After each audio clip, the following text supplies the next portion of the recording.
Welcome to Wednesdays with Wendolyn, a place where the challenges, frustrations, and overwhelms of being a parent, forest school, or nature-based teacher are met with love, support, respect, practices, tools, and possibilities for your true nature to expand and delight in the challenges you are presented with. Hi, I'm Wendolyn Bird, and I've been pondering today what I wanted to share. You know, it's the time of the year where the days are getting shorter, the nights are getting longer and colder, and every month we're having big celebrations. In a time where we're headed towards going slow, we seem to be speeding up as if it was spring with all these flurries of activities and ceremonies and celebrations that are going on. When that happens, young children, about 5, 6 and under, it's a little hard for them actually, because that flurry doesn't meet their natural state.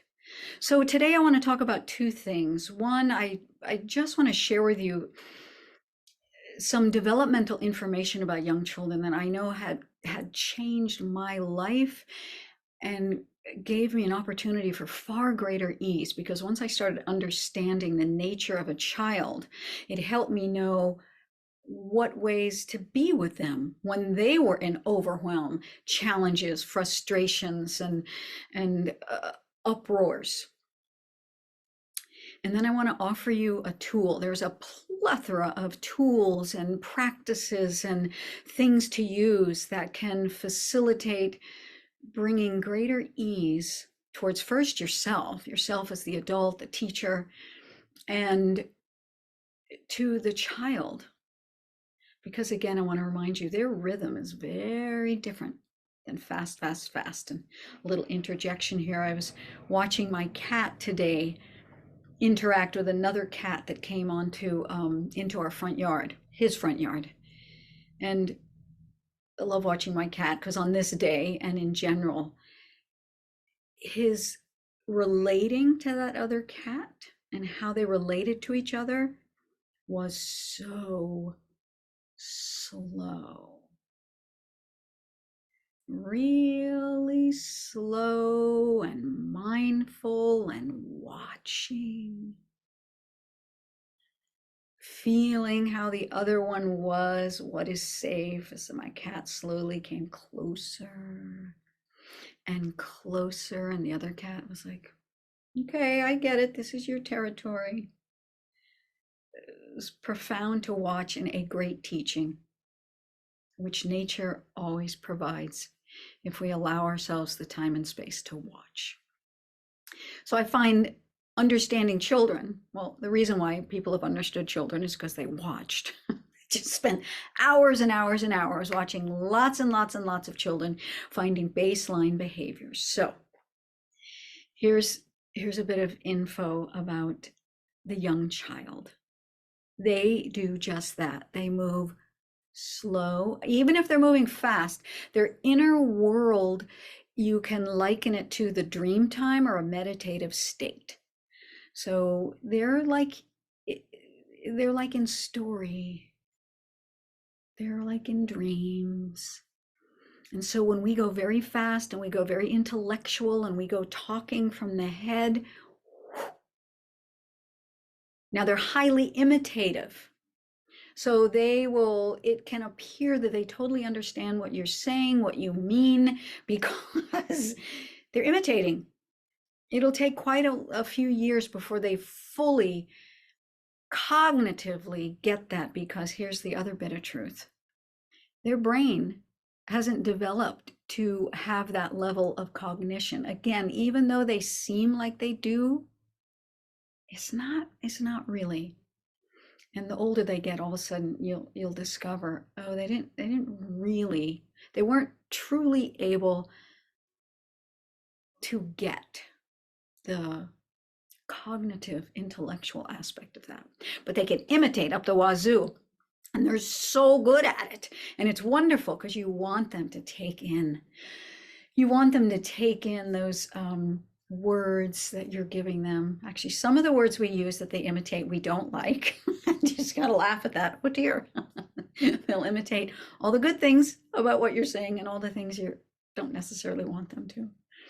So there's those pieces. They run at a slower rate. They're really good at imitating. But when life's external rhythms are going at a pace that is not meeting theirs, just know they can get tantrums, acting out, biting, hitting, screaming. And they also do that because here's the other little piece I want to offer that I found, again, revelatory. It made so much sense. Little children do not have the capacity to have any more than one feeling because of their brain development. They don't develop the capacity to have two feelings at one time until they're about 5 or 6. And so what that means is they don't have the capacity when they're really upset. And parents and teachers alike have a tendency to say, now, now, what are you feeling? And this is what you have to do, and go say you're sorry. And next time, expect them to do that. Because all they are is in an impulse and a reaction. And you have to wait till that feeling state subsides. And then they come out of it. Now, so did I say, so the two feelings, what that means is, I love you, mommy, and I'm really mad at you. Now, if you look in your own life, how easy is it for you to say your friends, I really love you, and I want to tell you that what you're doing is actually really hard for me? Raise your hand. There's a world of adults that have a very hard time just knowing that, oh, I have two feelings. I can absolutely love you, and I can also be upset, and I can really want to make a request from you that when you do this, it's really hard for me, and I wish you did this. So that for a little child isn't going to happen. You can help them. You can say, oh, this is how we talk.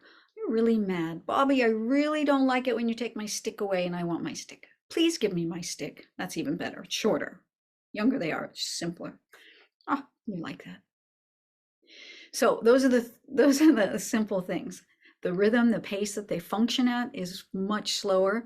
And if it goes too fast, then they can get really triggered. And then that'll help you understand, why were we so fine? And then all of a sudden they're acting out. They don't want to put their shoes on. They don't want to get ready to go. They're like screaming.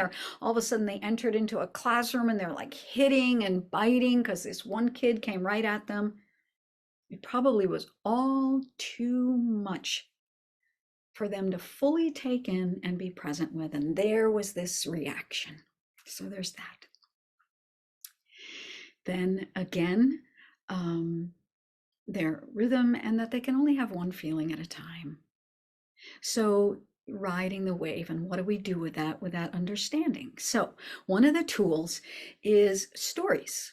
So children in that slow pace, the truth is, as they're in that dreamy place, the perfect language for a young child, for them to understand things, is not our words, but it is through music, through play, and through stories. Stories can be as simple, especially when they're really little, as finger plays. All you have to do is go like this, go like that, and it's remarkable. I remember when I first discovered that. Oh my gosh, this is fabulous. Their imagination is so alive, their curiosity, because in this young age, they are learning so much. And they're just taking it all in. And they learn again through stories, songs, play, imagination, curiosity. That's where you can get them. That's where you can help them move. And a really good place is just stillness, calmness, coming alongside. The more you as adult can stay calm. So I want to give you a tool that will not only work for hopefully you to get calm and to get still and less reactionary, which is understandable to when they just flail and do all these things. Stories. So I want to tell you a short little story. And this story I took from a very big, long, rather adult old myth. And I boiled it down to what I was seeing working with preschoolers, their basic emotional states, and really what they need. So again, I'm going to try to shorten the story even smaller, but this is a story about when Grandpa's son was so young, so very, very young. He wasn't even a grandpa anymore. He was just like our little children, very young, very wide-eyed and alive and bright. And when the sun was that young, he used to rise up, up, up every day the way he was taught to do. And he would shine his bright rays on everybody. He just loved to be his full brightness. He shone over everything. He was happy. But when people looked up, they loved his warmth. They loved the brightness on the land, but sometimes sun was so bright that all the beings, all the animals, all the birds and the people and the children, they'd look up and they'd have to squint their eyes so much and their faces look kind of like this. Well, when Sun saw that, he started to think, why are they squinting so much at me? But it's okay. Sun was very happy, rising to the sky and shining and going to bed. And when Sun went to bed, the great moon, when she was very, very young too, she would rise and shine. And everyone, her light was a little softer. And because her light was a little softer, when the people would look, they would just go like this. Oh. Well, Sun one day saw that. He got a little peek into the night sky. And he saw how the animals and the plants and the birds and the people looked up at Moon. It was so easy. And in that very moment, Sun in his tender, young, beautiful heart thought, they don't like me. They like Moon better. And Sun got so sad with feeling that Sun decided not to rise anymore and play and shine his beautiful, alive, rambunctious light. And he hid in a cave. Well, he stayed in there. And when the day came, there was no light. And the animals and the birds and the trees and the plants and the people and the children all wondered, where is Sun? Sun didn't come day 1, day 2, day 3. This was not working out for anybody. Well, except maybe for the owls and the raccoons, and yeah, things like that. They were thinking, whoa, this is great. But everyone else was not so content. So they all got together and they decided, let's work together and find a way to find Sun. We miss Sun so much. We love him so much. So some of the animals went to the west, some went to the north, some went to the south, but Rooster decided to take a walk to where he always noticed Sun would rise in the east. Rooster got closer and closer to the house of the east. And the closer he got, he started to see a thin little light shine out. And Rooster thought, I know, it must be Sun hiding. So Rooster got closer and closer, and the light got a little brighter and a little brighter, till Rooster found himself in front of a cave. And he said, hey, Sun, I know you're in there. Why are you in there? Come out. Sun said, I am not in here, and I'm not coming out anyway.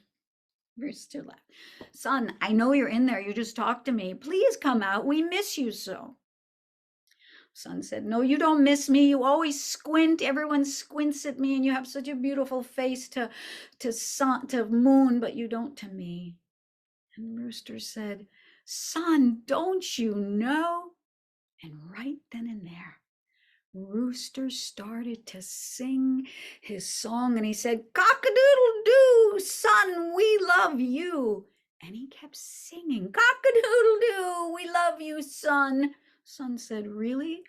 But the louder rooster sang, all the other animals and plants and people started to hear, and they all followed the sound and came to where Rooster was. And they too realized, oh, Sun felt like we weren't liking him because we squinted up because his brightness was so bright, his exuberance was so alive. And they all, in their own voice, started singing, we love you, Sun, we love you, Sun. Please come out and shine with fun. And Sun heard them, and his heart got warmer and warmer, and all the beings stayed there ever so close by. And Sun peeked out and saw them singing. Sun peeked out and began to rise and rise. And then he looked down. He said, thank you so much. And I promise you, I will always, always shine every morning bright as can be. And they cheered and celebrated and had a party as Sun rose to the sky. And ever since that long ago day, Sun has been rising every day. And ever since that long ago day, you will always find people, always find those who are singing the morning welcoming song to give such gratitude and thanks for Sun's promise. And they always remember how much they love Sun, even in the brightest, hottest, most exuberant way. Now, hippity-hey-ho, that little tail's got to go. So that is one way to help a child if they're really tantruming. You just gently bring a story. It can be very short. It can be 5 words. Once upon a time, there was a mommy who loved this little boy that used to run around so alive.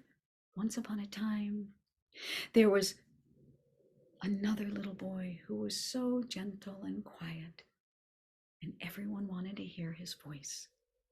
And of course, you change the genders or whoever they are. I'm just using it this way, only in this moment.